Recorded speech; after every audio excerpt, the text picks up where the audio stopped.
Okay, here we have Harmonizing, who we're calling Harmon or Harmony for short. And this is a 16-hand 4-year-old thoroughbred mare by Unified out of a Speedstown mare.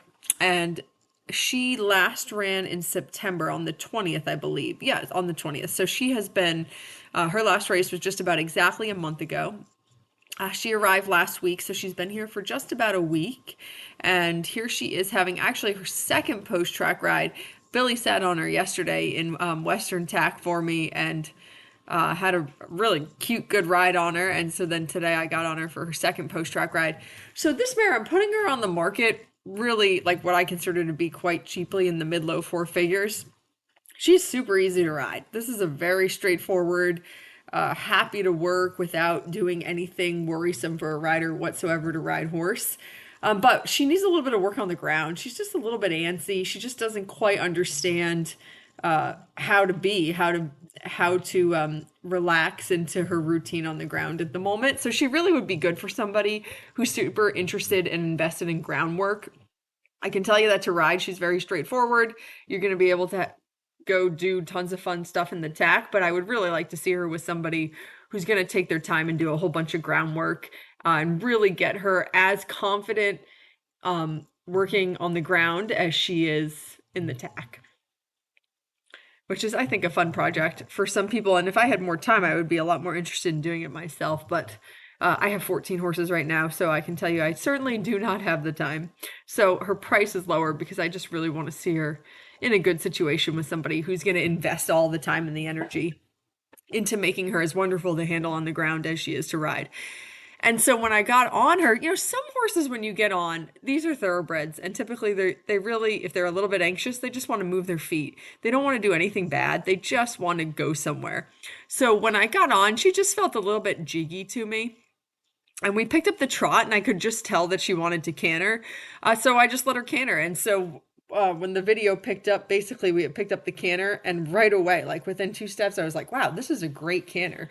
And she settled right into it. So I asked my mom to start videoing. So yeah, I got on, and we literally just went for a nice little canter. And she took a nice breath and really relaxed into the ride. And goodness, she has a fantastic canter. She did her changes beautifully. We started to the right, went to the left, did a little counter canter for half the ring.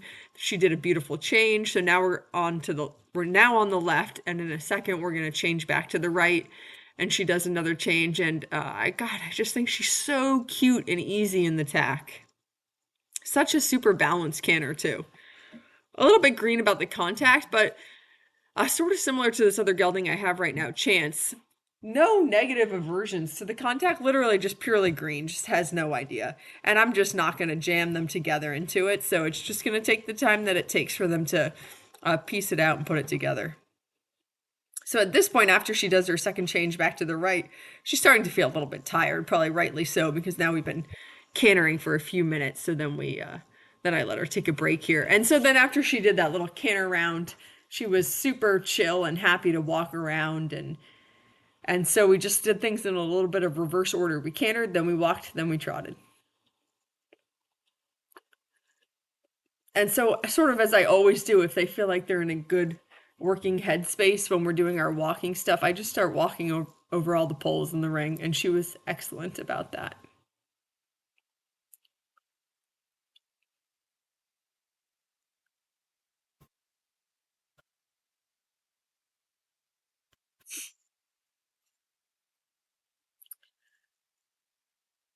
And I've already made a couple of videos today, so I feel like I've said this a million times, but I certainly don't think that people are watching all of my videos just because you're watching one. So it's worth noting that it was an insanely windy day today in Maryland.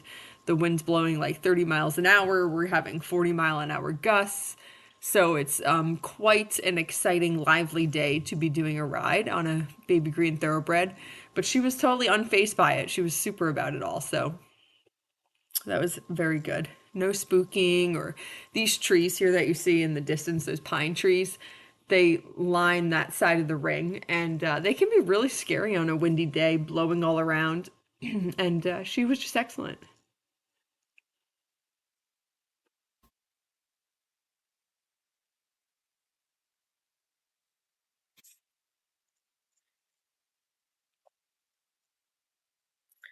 So things that I like about her include the fact that, well, for one, she's a worker bee.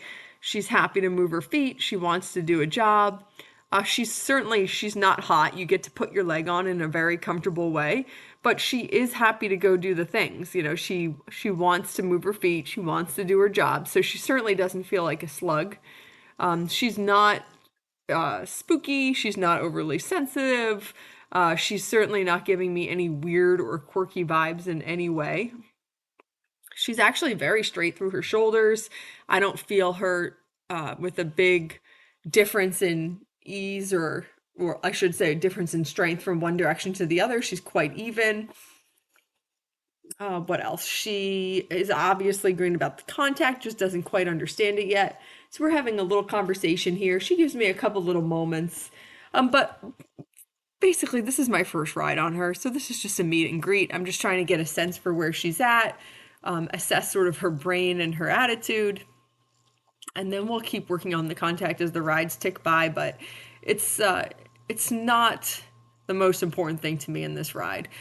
She feels relaxed here. She's happily working. She's thinking about what I'm talking to her about. And so those things are all a lot more important. Now, when I say the contact's not the most important thing, if she had an aversion to the contact and she wanted to go around inverted, like some horses do, unfortunately, when you get on them for the first time, then the contact is pretty important. And that is one of the first things that you have to sort out. But she's pretty contact neutral, right? I mean, yes, she's not going round per se, but she also isn't bothered by the contact. She's not going around inverted or tucking or doing the opposite and diving behind the contact. She's just sort of neutral in the middle. And so that for me is a perfectly pleasant, fine place to be on a baby green horse for their first ride. So that's why it's not the most important thing on this ride, is because for her, it's not an issue. It's not something that needs fixing at this point. She doesn't have any negative connotation about the contact. So thank you to all the riders before me who didn't make her worry about it.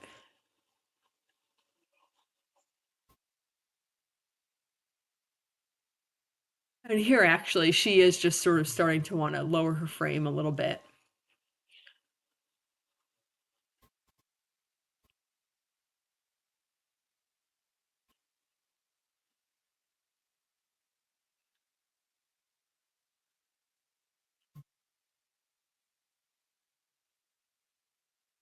Now, I think I changed back to the right here, and I do one more tiny little canter because it occurred to me here. I was thinking, like, okay, we should be done. She was great. She did all the things.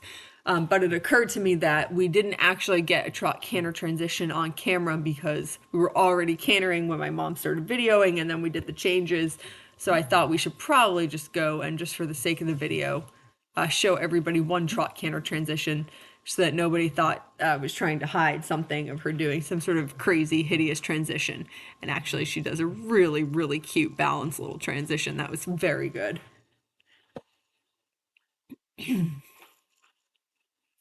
She really has a great canter. That is for sure her premier gait.